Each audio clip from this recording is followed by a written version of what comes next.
Hey, good morning, class. New unit, right? We're doing poetry, okay? So I hope you enjoy this. This section, I know we introduced it yesterday. This section is going to be places and seasons. I'm going to play for you some poems, and then you can watch some videos about the how the elements of poetry and how we define them, because prose is normal writing like you've been doing when you're writing sentences and paragraphs. Poems have no rules. They're generally written in stanzas and lines, which we'll learn about, but they don't have to be. So poems are very free flowing. You can argue about poems. That rhymes? No, it doesn't. That's a good poem. It stinks. It's really arbitrary. So let's have fun with this. Let's get your creative juices flowing. And today we're going to play some poems and just talk about them. These will be places and seasons. And the only Google Doc you have to do with this would be after is just the vocabulary words and using them. Okay, that'll be just the start. And then we'll get into writing poetry Thursday and Friday. All right, and so I think we're doing poetry for 2 weeks. That's kind of the plan, man. All right. The first poem's kind of cool because it's in Spanish and English. And what's really cool about it is you can see poetry is from any language. It doesn't have to be English.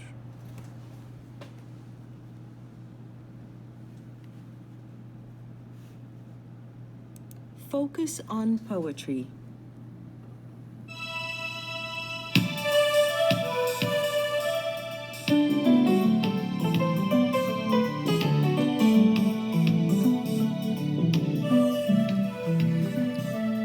Yeah, no dancing.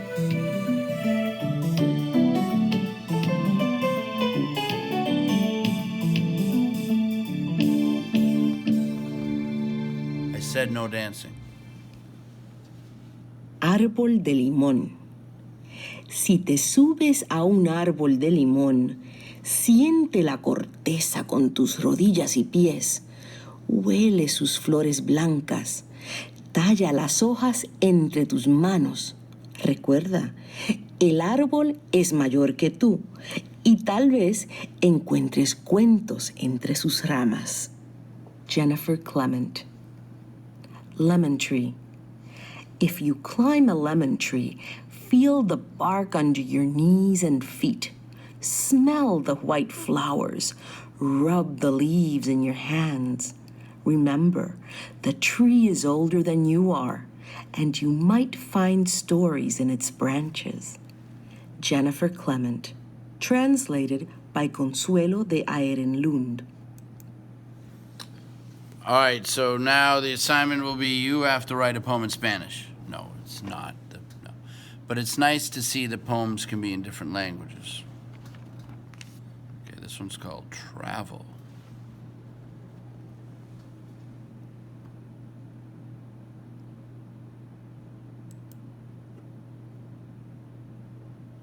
Travel. The railroad track is miles away, and the day is loud with voices speaking. Yet there isn't a train goes by all day, but I hear its whistle shrieking. All night there isn't a train goes by, though the night is still for sleep and dreaming. But I see its cinders red on the sky, and hear its engine steaming. My heart is warm with the friends I make, and better friends I'll not be knowing. Yet there isn't a train I wouldn't take, no matter where it's going. Edna St. Vincent Millay. Okay, so this poem, we got a lot to unpack here, right? We have lines and stanzas. Remember, a line is just going left to right. A stanza is a group of lines. Often there are 2 or 4 lines. This one's 4. It's called a quatrain. It's a fancy word for saying 4 lines in a stanza. So, or even in a poem. But that is a quatrain. And hopefully you can see the rhyme scheme, which you're going to be working at with later this week. So we got away, day, speaking, then shrieking. And when we do rhymes like this, it's called A, B, A, B. Because each time you get a new rhyme scheme, you get a new letter. Then it would be C, D, C, D. Because you go by, ing, dreaming, sky with by, and then steaming. And this rhyme pattern is continued throughout. Now this poem, poetry can be, you know how we make you write clearly in your writing when you're answering questions, and you should. Poetry doesn't have to be. It can just evoke images and imagination. And sometimes they're hinting at things too. They're creating images. You got some night images with the cinders red on the sky, the whistles shrieking, voices speaking. But we're also and you hear the engine steaming. But then there's kind of what is this poem about, right? My heart is warm with friends I make, and better friends I'll not be knowing. And this is the key to what they're talking about, usually at the end of the poem sometimes. Actually, usually, that's a double negative, I apologize. Usually, the end of the poem brings the meaning. Not all the time, but here, yet there isn't train I wouldn't take, no matter where it's going. So it's talking about being able to be brave and travel. Okay, and whenever they hear the train, they have memories of them traveling. You could also say it's maybe your best traveling is done in your dreams. So there's a lot, to interpret on that. All right, let's go to the next poem, Knoxville, Tennessee.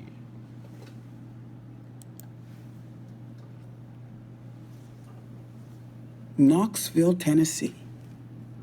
I always like summer best.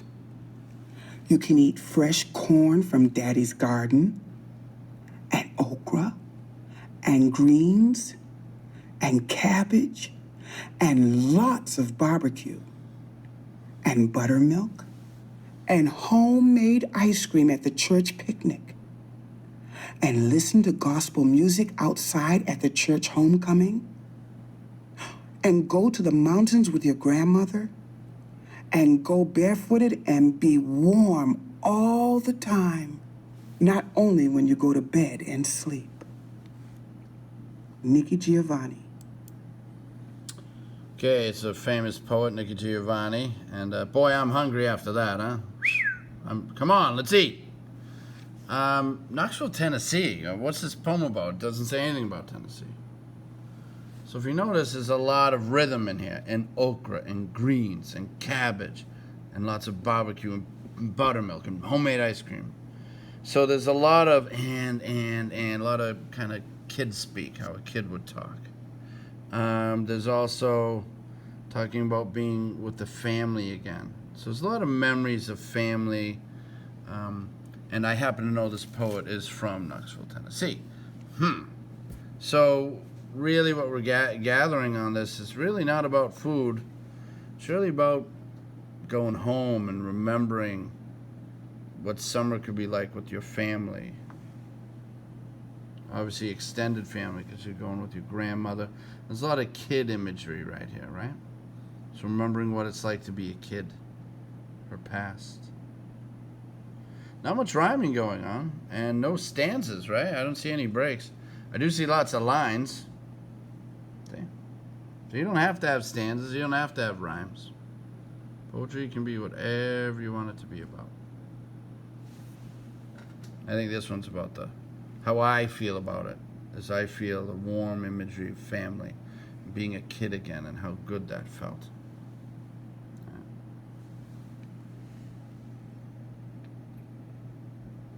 All right, the next poem, Patch of Old Snow. This is a very famous poem you'll be reading in high school and college, so it's kind of cool it's in this book. This is a 5th grade book, so maybe you can get your head start on this. It's by a famous poet named Robert Frost. A patch of old snow. There's a patch of old snow in a corner that I should have guessed was a blow-away paper the rain had brought to rest. It is speckled with grime as if small print overspread it. The news of the day I've forgotten, if I ever read it. Robert Frost. Now, this may seem like the shortest, stupidest poem. Actually, it might be one of the deepest. It's a patch of old snow. It does have some rhymes going on, guest, rest, but corner and rain don't rhyme.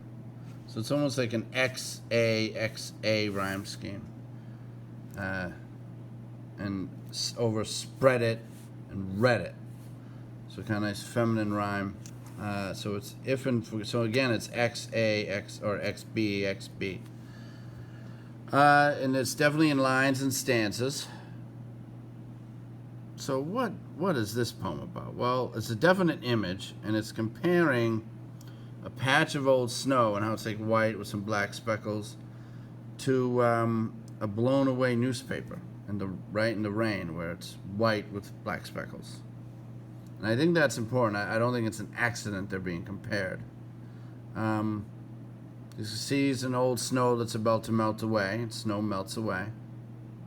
Just like the news, and just like the newspaper.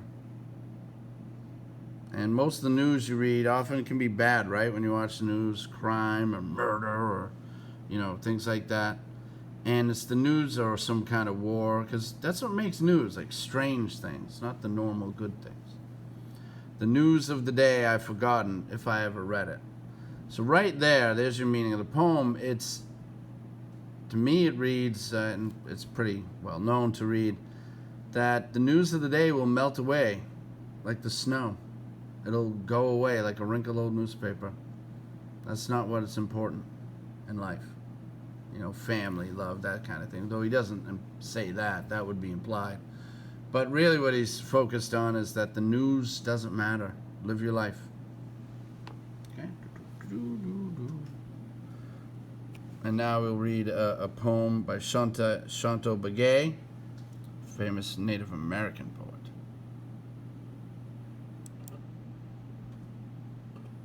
Early Spring. In the early spring, the snowfall is light upon the mesa. It does not stick to the ground very long. I walk through this patchwork of snow and earth, watching the ground for early signs of growth, signs of rebirth. Larkspur and wild onions are still within the warmth of the earth. I hear cries of crows off in the distance. A rabbit bounds off into the sagebrush flat. A shadow of a hawk disturbs the landscape momentarily. It sees food and life abundant below that I cannot see. The cycle of life continues. Even as I stand here shivering in the afternoon chill, just below me, young seedlings start their upward journey.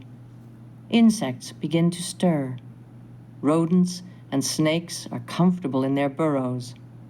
Maybe to them, we also disappear with the cold, not to be seen until spring.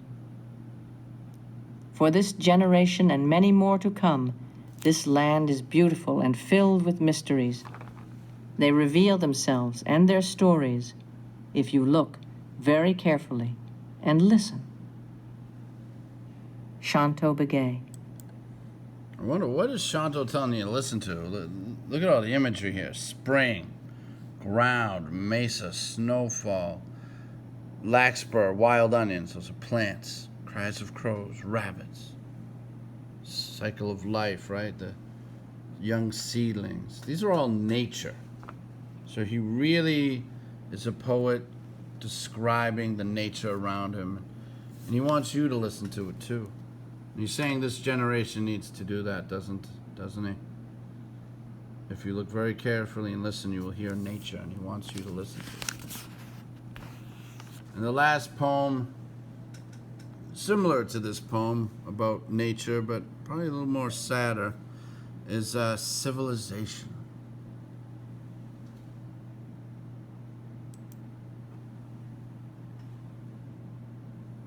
Civilization. I've stood here lately, looking at the path where deer once came to watch the sun go down, standing with their ears pricked for the sound of cars along the street. I've longed to hear coyotes call again, across the valley, howling from the hill, baying when the night stands black and still, where sky and mountain meet. I've watched for the raccoons who crept along the rocks and over fallen wood, begging near our windows for some food, staring with black-ringed eyes. Lizards, rabbits, snakes, and moles, they came, chewing the poppies, digging up the lawn, burrowing homes in holes, but they have gone. The mournful owls remember, so do I. By Myra Cone Livingston. So here we have, first of all, civilization. So that would mean like streets, cars, right? Ancient civilizations we study, ancient Greece, ancient Rome. But civilization can refer to like cities, really, where humans are. And see, you're listening, trying to hear nature on the street. This deer that once came.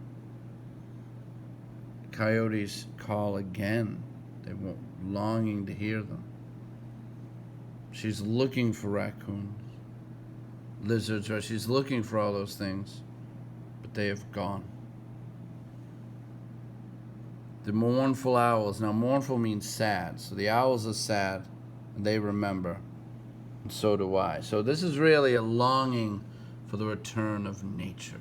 That maybe we keep building things and getting rid of it. All right, so we read these poems together. I kind of interpreted them a little bit for you to kind of make you aware how you can read poems. Usually in a class situation, I would ask you and then give my little 2 cents. But this isn't interactive, so. So enjoy the poems, and we're going to keep going. You don't have much work to do, but get excited for those of you who want to write poems. We're going to start on Thursday and Friday. All right? Have a happy Veterans Day. Bye. Oh, and remember our veterans and the men and women who are fighting for our country now, too, with respect. Okay, bye.